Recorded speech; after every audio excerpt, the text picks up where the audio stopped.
नमस्कार मित्रों, उत्तराखंड मुक्त विश्वविद्यालय के कम्युनिटी रेडियो हेलो हल्द्वानी में आपका बहुत स्वागत है। 91.2 मेगाहर्ट्ज की रेडियो तरंगों पर आप इसे सुन पा रहे हैं। दोस्तों, आज हम बात करने वाले हैं उद्यमिता पर, एंटरप्रेन्योरशिप पर। उत्तराखंड में देवभूमि उद्यमिता योजना बहुत अरसे से चल रही है और लगातार इन टर्म्स को, इन टर्मिनोलॉजी को आप लगातार सुन भी रहे होंगे। स्किल की बात एक तरफ हो रही है, एक तरफ उद्यमिता की बात चल रही है। कोविड टाइम पे भी बहुत सारी बातें हुई कि अब जो प्रवासी लौटे हैं उनको ही कुछ उद्यम गाँव में, पहाड़ों में दिया जाए। तो अभी दोस्तों, गुजरात का एक संस्थान है जो बहुत अरसे से एंटरप्रेन्योरशिप को लेकर काम कर रहा है, लगभग 80s के दौर से। और हम देखते हैं कि गुजरात जो है वो एक मॉडल स्टेट है। वहाँ पर वर्गीज कुरियन जैसे लोग पैदा हुए जिन्होंने दूध को लेकर क्रांति वहाँ पर हुई है। तो ऐसे एक रोल मॉडल वहाँ पैदा हुए हैं। तो वहाँ एक माहौल है एंटरप्रेन्योरशिप का। लेकिन अगर हम अपने स्टेट में देखते हैं तो हमारे राज्य के बहुत सारे लोग सरकारी नौकरियों की तरफ लगातार एक माहौल बनाए हुए हैं। आर्मी में यहाँ के बहुत लोग जाते हैं, जबकि उत्तराखंड में बहुत सारी संभावनाएं हैं खुद के काम करने की। अपने खेतों में हम कुछ कर सकते हैं, हम पॉली हाउस से कुछ कर सकते हैं, बहुत कुछ करने की यहाँ पर गुंजाइश है। लेकिन एक माहौल की कमी है। तो इसी माहौल को देने का काम कर रहा है ये गुजरात का ये संस्थान। और हमारे उत्तराखंड राज्य के उच्च शिक्षण संस्थान ने उनके साथ एक MOU साइन किया है, जिसके तहत बहुत सारे टीचर्स ट्रेनिंग ले रहे हैं।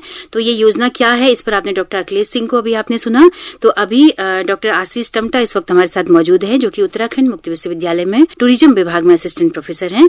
तो आप भी वहाँ से 6 दिन की ट्रेनिंग लेकर इस संस्थान से लौटे हैं। तो सर, बहुत बहुत स्वागत है आपका स्टूडियो में। प्रणाम मैम। तो सर, हमारे बहुत सारे लोग उत्तराखंड के जानना चाहते हैं कि कैसे अपना एंटरप्रेन्योर हम शुरू करें। उस पर मैं चाहती हूँ कि आप जो सीख के आए हैं वो उनके साथ साझा करेंगे। लेकिन सबसे पहले इस शब्द को क्या आप थोड़ा सा डिफाइन कर पाएंगे कि एंटरप्रेन्योरशिप आखिर होती क्या है? जी मैम। मैम, एंटरप्रेन्योरशिप बेसिकली एक फ्रेंच वर्ड है, जिसको अगर हम सरलता से समझें तो ये एक एबिलिटी है बेसिकली किसी आइडिया को डेवलप करने की, ऑर्गेनाइज करने की और उसको एक सफल बिजनेस एंटरप्राइज तक लेके जाने की। ठीक है, तो मीन्स ये चरणबद्ध तरीका है जहाँ पे हमारे पास पहले एक आइडिया होता है। ठीक है, उस आइडिया को हम कैसे डेवलप करते हैं, किस तरह से उसको एक वायबल बिजनेस एंटरप्राइज में कन्वर्ट करते हैं, इसको हम पूरे के पूरे जो हमारी जो प्रोसेस है हम उसको एंटरप्रेन्योरशिप कह सकते हैं, मोटा मोटा। ओके।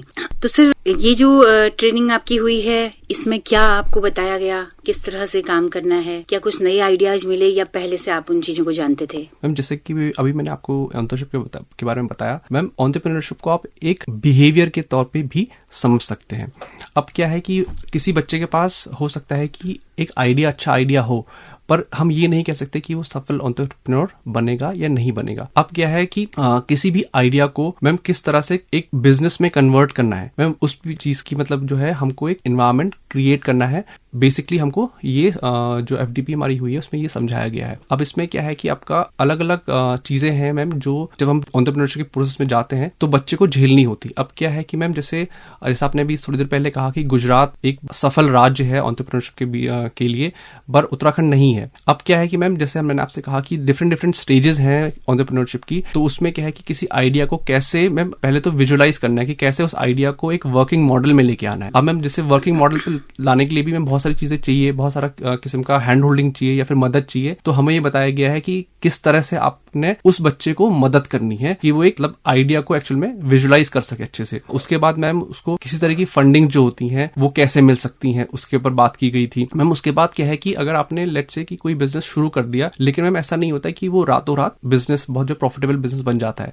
तो क्या है कि वहां पे एक चीज होती है जिसे बोलते थे इंक्यूबेशन सेंटर। तो क्या है कि उस आइडिया को, उस बिजनेस को मैं उस इंक्यूबेशन सेंटर में रखा जाता था 2 से 3 साल तक का। देखा जाता था कि वो एक्चुअल में प्रॉफिट मेक कर रहा है, नहीं कर रहा है, कितना टाइम इसमें चाहिए। उसके बाद मैम उसके प्रोडक्ट को क्या है मार्केट में फ्लोट किया जाता है ताकि वो एक प्रॉफिटेबल एंटिटी बन सके। तो इसके ऊपर मैम ये चीजें हमें सिखाई गई किस तरह से हमको चीजें करनी है। जैसे मैंने भी कहा कि बिहेवियर है मैम, एक टेस्ट जो है हमको लेना पड़ता है जिसमें हमें पता लगता है कि हमारी एंटरप्रेन्योरशिप की मेंटालिटी है या नहीं है। Ma'am depending on our risk की, जैसे होता है ना कि कुछ लोग होते हैं थोड़े कंजर्वेटिव होते हैं कि मतलब कि उनको रिस्क एपेटाइट नहीं होती है, पर एक एंटरप्रेन्योरशिप जो माइंडसेट रखता है उसकी रिस्क एपेटाइट ज्यादा होती है। तो इस किस्म की चीजें जो हमको बताई गई, तो मैम संक्षिप्त में बताना थोड़ा मुश्किल होगा, लेकिन इसके बहुत सारे आयाम है, बहुआयामी चीज आप इसे कह सकते हैं। क्या बात है। तो ट्रेनिंग लेके आप 1 हफ्ते की आ चुके हैं। वैसे 1 हफ्ते की ट्रेनिंग नाकाफी भी है, लेकिन अगर लगातार आप इसकी प्रैक्टिस में रहेंगे तो चीजें काफी सारी सीख सकते हैं। तो अब यहाँ पर कैसे उसको अमल में लाने की योजना है आपकी, और क्या पर्सनली आप लोगों को कुछ करना है या फिर संस्थान के साथ मिलकर करना है? मैम, हमें पर्सनली कुछ नहीं करना है। हम जो है उत्तराखंड मुक्त विश्वविद्यालय को रिप्रेजेंट कर रहे थे वहाँ पे। अब जैसे मैम आपने पूछा कि हमें आगे क्या करना है इसमें, मैम आगे इस तरह से है कि जैसे हम वहाँ पे गए तो हम लोगों को पता लगा कि अभी यूनिवर्सिटीज जो कॉलेजेस हैं उनको सबसे पहले सेंटर ऑफ एक्सीलेंस की तरफ बढ़ना है। कि मतलब जितने भी कॉलेजेस हैं वो किसी आइडिया पे या फिर कोई भी जो आपको हमारे पे एंटरप्रेन्योर्स के डिफरेंट एवेन्यूज होते हैं उसका एक आयाम या फिर 2 आयाम या 3 आयाम डिपेंडिंग अपॉन हमारी कितनी एक्सपर्टीज है हमें लेना है। उसके बेस पे हमको मैम कोई हो सकता है कि कोई कॉलेज बड़ी ब्रॉडर थीम पे काम करे, हो सकता है कि कोई नैरो थीम पे काम करे, तो हमें उस पे आगे को बढ़ना है। अब जो भी चीज हम अपने लिए सेलेक्ट करेंगे, जो भी मींस थीम अपने लिए सेलेक्ट करेंगे, उस पे हमको फिर एक एक्शन प्लान डेवलप करना है। अब हमको बोला गया है कि 1 साल के लिए आप किस तरह से चरणबद्ध तरीके से इस चीज को, आइडिया को विजुअलाइज करके वर्किंग मॉडल में लेके आएंगे, वो हमारे लिए 1 साल की एक्सरसाइज रहेगी। और उसके बाद हमको 1 साल की एक एनुअल रिपोर्ट उनको देनी है कि हमने उस जो हमको कार्य दिया गया था उसको कितने अच्छे से एग्जीक्यूट किया। अच्छा मैम, इसमें हमको जैसे फैकल्टीज को भी अवेयर करना है, स्टूडेंट्स को भी अवेयर करना है, स्टूडेंट के एंटरप्रेन्योर क्लब्स बनाने हैं। उसके बाद मैम अगर उनका कोई आइडिया है तो उसको पुश करना है ताकि वो स्टेट लेवल पे कोई कंपटीशन हो अगर, तो वहां पे वो परफॉर्म कर सके। उसके बाद अगर कोई कंट्री में मेगा इवेंट हो रहा है तो उसकी तरफ आगे को बढ़ाना है। तो इस किस्म की चीजें जो है हमको टास्क जो हमको दिया हुआ है, अब किस तरह से हम कर पाते हैं वो विल बी फ्यूचर। बिल्कुल बिल्कुल। तो बहुत सारे इस तरह के एंटरप्रेन्योरशिप को लेके वर्कशॉप्स या सेमिनार्स होते होंगे बाहरी देशों में भी, जहाँ से यहाँ के हमारे प्रतिनिधि जाते होंगे। तो आप चाहेंगे कि हम उनको ज्यादा तादाद में यहाँ से भेजें और ट्रेंड होकर भेजें, है ना? जी मैम। सबसे पहले तो ये है ना कि अब जैसे मैंने आपसे पहले कहा कि एक अगर बच्चा है वो उद्यमिता की तरफ जाना चाहता है, पर तो कभी कभार ऐसा होता है ना कि मैम हमारे साथ कोई है नहीं, तो हमको थोड़ा अकेलापन लगता है कि हम किसी प्रॉब्लम में वो है। तो जैसे हमने आपसे कहा कि यूनिवर्सिटी को एक ऐसा एक केंद्र बनाना है जहाँ पे 24/7 एक मतलब कि कोई आदमी या फिर कोई भी टीचर उसको हेल्प कर रहा है, मेंटर कर रहा है कि किस तरह से अपने बिजनेस को आगे बढ़ाना है। साथ साथ के और जो लोग उसके संग जुड़े हुए हैं जो क्लब्स के माध्यम से, वो भी एक दूसरे को हेल्प करेंगे ताकि जो है किसी को भी अगर कोई परेशानी आ रही है तो उसको कैसे आगे बढ़ना है, किस तरह से आगे जाना है। बिल्कुल सर। क्या उत्तराखंड मुक्त विश्वविद्यालय में जैसे बहुत सारी सेल्स यहाँ पर बनी है, क्या कोई एक ऐसी सेल इसकी भी बननी चाहिए जहाँ पर कोई भी बाहर का छात्र, कोई बाहर का व्यक्ति आकर राय ले सके, मशवरा ले सके, और वो सेल फिर टाइम टू टाइम चीजों को ऑर्गेनाइज कराए? जी मैम वही अब आपसे कहता ना कि सेंटर ऑफ एक्सीलेंस जो है वो इसीलिए डेवलप करना है कि हम किसी स्पेसिफिक फील्ड में, जैसे हमने कहा कि हम टूरिज्म की अगर बात करें तो टूरिज्म का एक सेल हमको क्रिएट करना है जहाँ पे हम टूरिज्म से रिलेटेड कोई हम बात बताएंगे। लेकिन अगर आप देखेंगे टूरिज्म के भी बहुत सारे आयाम होते हैं, जैसे ओशियनिक टूरिज्म होता है, पर हमारे वहाँ पे कहीं भी समुद्र नहीं है तो हम उसकी एक्सपर्टीज नहीं दे सकते। हो सकता है कि हम होम स्टे के बारे में बात कर सकते हैं, हम माउंटेन टूरिज्म के बारे में बात कर सकते हैं। तो मैम वो है कि जैसे मैंने आपसे कहा कि थीम बेस्ड रहेगा, हमको अपनी थीम सिलेक्ट करनी होगी और उस पे काम करना होगा। ओके। तो अगर टूरिज्म में बात करें तो उत्तराखंड में अभी तक किस किस तरह का एंटरप्रेन्योरशिप हुआ है, कुछ अगर बताना चाहें? मुझे लगता है जैसे कुछ बीच में ये हाल में कुछ पहाड़ी में ये काठगोदाम से ऊपर या कहीं नैनीताल के आसपास कहीं कुछ युवाओं ने टेंट वेंट डाल के एक अलग तरह के टूरिज्म की शुरुआत की है। मतलब कुछ इस तरह का है, तो क्या इस तरह के कुछ काम हो रहे हैं या क्या हो रहे हैं? अभी अगर आप देखेंगे तो गवर्नमेंट का जो पुश है वो मैम वेडिंग टूरिज्म का सबसे ज्यादा है कि वेडिंग टूरिज्म जो है उत्तराखंड में को लोकप्रिय करना है। कि मतलब कि जैसे हमारे वहाँ मतलब लोग शादी करने के लिए उत्तराखंड में आए? जी, त्रिभुकी नारायण जैसे टेम्पल है तो वहाँ पे आके शादियां करें। तो ये गवर्नमेंट की सबसे ज्यादा जो है पुश की जा रही है स्कीम है। उसके बाद उत्तराखंड हमेशा से आपका कल्चरल और स्पिरिचुअल टूरिज्म का हब रहा है। बहुत सारे टूरिस्ट जो है हमारे पास इसलिए आते हैं। उसके बाद अगर आप देखेंगे तो एडवेंचर टूरिज्म भी हमारे प्रदेश में काफी पॉपुलर है। उसके अलावा मैम अब जैसे आपने कहा कि कुछ लोग टेंट, तो मैम वो क्या है बेसिकली एडवेंचर का ही छोटा पार्ट है, एडवेंचर टूरिज्म का एक छोटा पार्ट है जिसको आप मतलब रिक्रिएशन टूरिज्म कह सकते हैं या फिर आउटडोर टूरिज्म कह सकते हैं, जो भी आप उसे कहना चाहें। मैम उसके अलावा जैसे आपने एंटरप्रेन्योरशिप कही, मैम जिससे इसको इस तरह से समझिए कि मैम आइडिया जैसे हम बात कर रहे हैं, मैम उत्तराखंड में एक छोटी सी बेरी होती है जिसको बोलते हैं सीबक थोंग।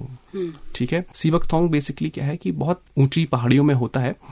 तो अब क्या है कि वो ऑरेंज कलर का होता है और उसको केवल रात में तोड़ा जा सकता है, अगर लाइट में अगर तोड़ेंगे तो वो पिघल जैसा जाता है। अच्छा। ठीक है मैम, उससे आपका बहुत हाई एंड प्रोडक्ट्स बनते हैं। ठीक है, तो अब जितने लोगों को ये बात पता होगी, तो जब आइडिया है बेसिकली, तो ये उच्च हिमालयी क्षेत्रों में है, हमने तो नहीं देखा। उत्तरकाशी की तरफ को होता है, मिलता है। तो मैम अब वही चीज है कि आप किस चीज, जैसे हमारे पास रिसोर्सेज बहुत हैं, जैसे आपने कहा ना कि उत्तराखंड समृद्ध राज्य है, लेकिन उन आइडियाज जो भी लोगों के हैं उसको कैसे एक वायबल प्रोडक्ट में जहां से प्रॉफिट उनको मिल सके, मतलब कि ऐसा नहीं है ना कि रोजगार शुरू करना उद्देश्य नहीं है, रोजगार को आगे की तरफ बढ़ाना है कि लोग उससे पैसा कमाएं और एक समृद्ध अपना जीवन जिए। तो मतलब हमारा काम यही है कि गवर्नमेंट का इनिशिएटिव यही है कि एंटरप्रेन्योरशिप को इस तरह से डेवलप किया जाए कि एक वायबल फ्यूचर ऑप्शन उसे लिया जाए।